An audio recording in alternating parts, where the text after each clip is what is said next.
Federation are reviewing the current eligibility guidelines. I am officially declaring myself a WNBA prospect. How come you didn't write in your language those born female? A WNBA player who was kicked out of the Chicago Sky game this weekend. Welcome back, everybody. We've got another situation involving Enes Kanter that's starting to get a lot of attention, especially with everything surrounding the WNBA. If you missed what kicked this off, a couple of weeks ago, Kanter made a public announcement that he plans to enter the 2027 WNBA draft. And that announcement immediately had people wondering exactly where he was going with this. Federation are reviewing the current eligibility guidelines. I am officially declaring myself a WNBA prospect. If simply declaring who you are is all that's required, then I meet every single requirement necessary to compete in the WNBA. My team and I have carefully examined the WNBA's eligibility criteria and governing framework surrounding self-identification and inclusion.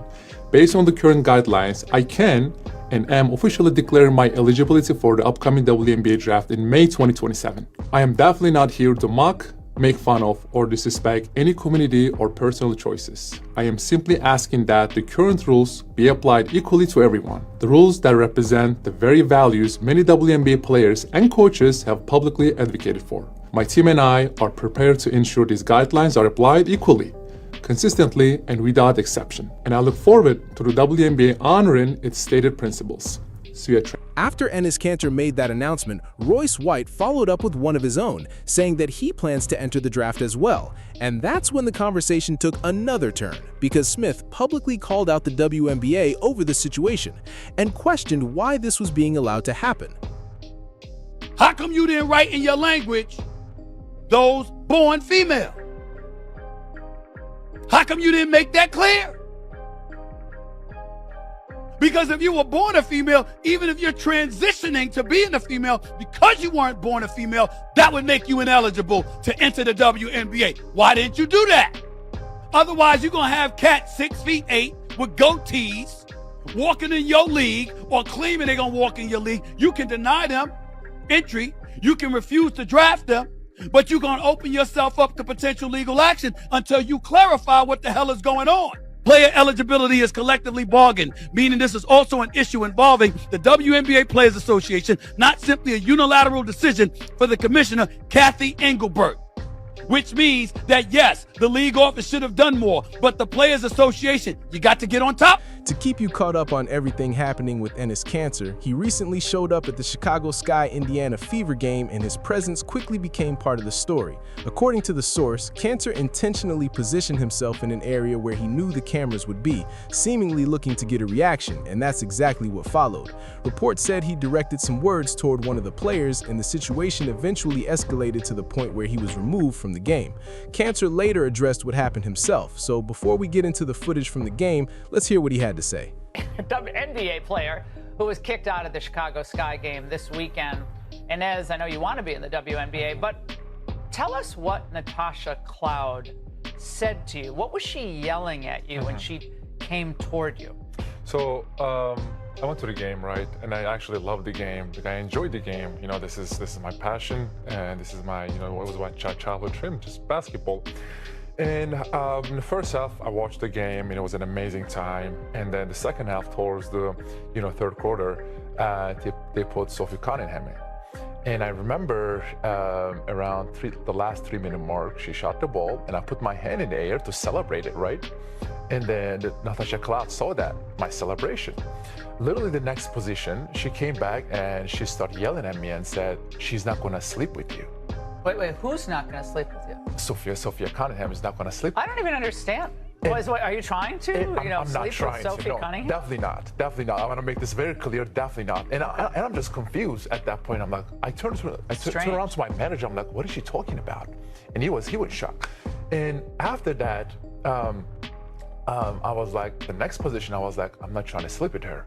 I'm just here to protect women and support my friend Sophie Cunningham. And then after that, obviously, the next position, she started to yell and cuss at me, and I was like, there are so many kids in that stands. There are so many teenagers that What was she? What? You don't say the words. So the F word? Oh, a lot of F-bombs. A lot of F-bombs. A lot of F-bombs. And at that point, I'm confused because, like, obviously she is loved by the Chicago fans, and she has so many fans on the stands. She's a talented player. Many kids, and I'm like, this shouldn't be happening. This is not a sportsmanship. Like, so I was confused, and then she started to come towards me. I literally got up.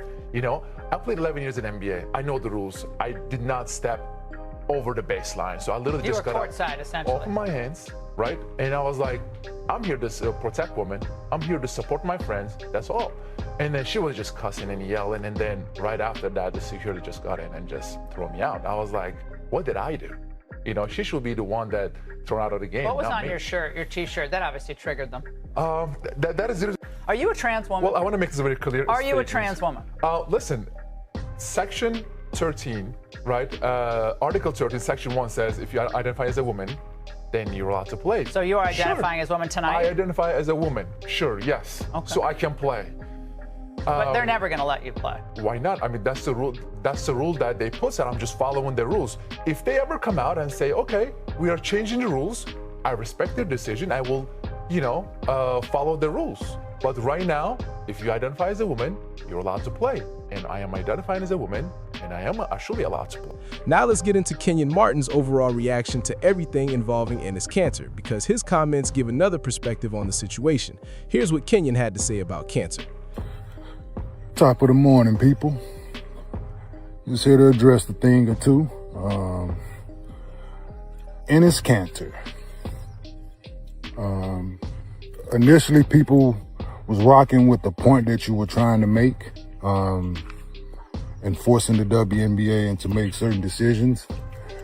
And that's their right and their business. But I think you made your point then. Harassing them at the game, it's a sensitive topic for them. Like, it was a little much, my brother. It was a little much, and uncalled for. And you are a voice now of certain things, and